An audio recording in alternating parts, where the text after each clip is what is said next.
नमस्कार दोस्तों, आप सभी का रोचक कथाएं में स्वागत है। आज मैं लेकर आई हूँ भक्त गयासुर के कथा।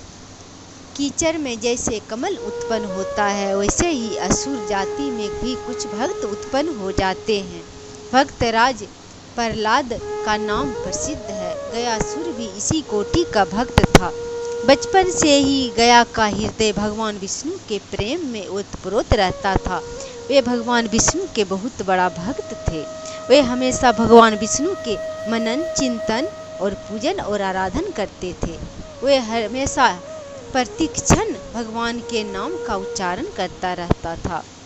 गयासुर बहुत विशाल था। उसने कोलाहल पर्वत पर घोर तप किया था। हजारों वर्षों तक उसने सांस रोक ली, जिससे सारा संसार क्षुब्ध हो गया। देवताओं ने ब्रह्मा से प्रार्थना की कि आप गयासुर से हमारी रक्षा करें। तब ब्रह्मा जी ने सभी देवताओं को लेकर भगवान शंकर के पास गए। भगवान शंकर ने सभी देवता को लेकर भगवान विष्णु के पास गए। तब भगवान विष्णु ने कहा, आप सब देवता गयासुर के पास चलें, मैं भी आ रहा हूँ।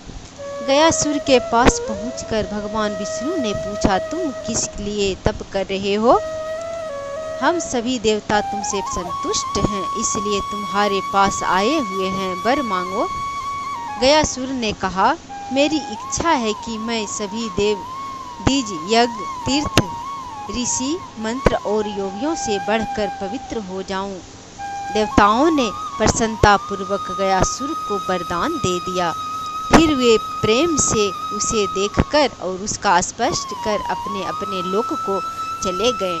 इस तरह भक्तराज गया ने अपने शरीर को पवित्र बना लिया। प्राय सभी पापियों का उद्धार कर दिया। जो उसे देखता और जो उसका स्पर्श करता, उसका पाप ताप नष्ट हो जाता था। इस तरह नरक का दरवाजा ही बंद हो गया। भगवान विष्णु ने अपने भक्त के पवित्र शरीर का उपयोग सदा के लिए करना चाहा। किसी का शरीर तो अमर रह नहीं सकता। गया के उस पवित्र शरीर के पात के बाद प्राणियों को उसके शरीर से वह लाभ नहीं मिलता। अतः भगवान ने ब्रह्मा को भेजकर उसके शरीर को मंगवा लिया। गयासुर अतिथि के रूप से आए हुए ब्रह्मा जी को पाकर बहुत प्रसन्न हुआ और उसने अपने जन्म और तपस्या को सफल माना। ब्रह्मा ने कहा, मुझे यज्ञ करना है, इसलिए मैंने सारे तीर्थों को ढूंढा, परंतु मुझे ऐसा कोई तीर्थ नहीं मिला जो तुम्हारे शरीर से बढ़कर पवित्र हो। अतः यज्ञ के लिए तुम अपना शरीर दे दो। यह सुनकर गयासुर बहुत प्रसन्न हुआ और वह कोलाहल पर्वत पर लेट गया।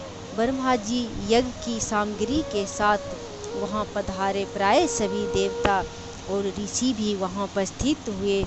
गयासुर ने शरीर पर बहुत बड़ा यज्ञ हुआ।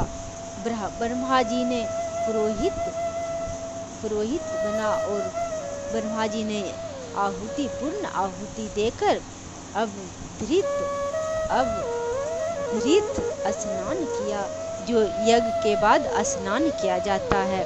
वही ब्रह्मा जी ने यज्ञ के बाद अभृत या यज्ञ के बाद स्नान किया। यूप स्तंभ भी गाड़ा गया। भक्तराज गयासुर चाहते थे कि उसके शरीर पर सभी देवताओं का वास हो। भगवान विष्णु का निवास गयासुर को अधिक अभिष्ट था, इसलिए उसका शरीर हिलने लगा। जब सब देवता उस पर बस गए और भगवान विष्णु गदाधर के रूप में वहां स्थित हो गए, तब भक्तराज गयासुर ने हिलना बंद कर दिया। तब से गयासुर सबका उद्धार करता आ रहा है। यह एक भक्त का विश्व के कल्याण के लिए अद्भुत वरदान था। अभयदान दिया। यह भगवान विष्णु ने उसे उद्धार किया और भगवान विष्णु ने वर दिया कि जो गया जी में आकर पिंडदान करेगा और गया जी का दर्शन करेगा, उसे मोक्ष की प्राप्ति होगा, वैकुंठ का प्राप्ति होगा। तब से गया का नाम गया पड़ गया। गयासुर के नाम से ही गया का नाम गया पड़ा है, जो बिहार में पड़ता है। यह कथा वायु पुराण में वर्णित है। जय श्री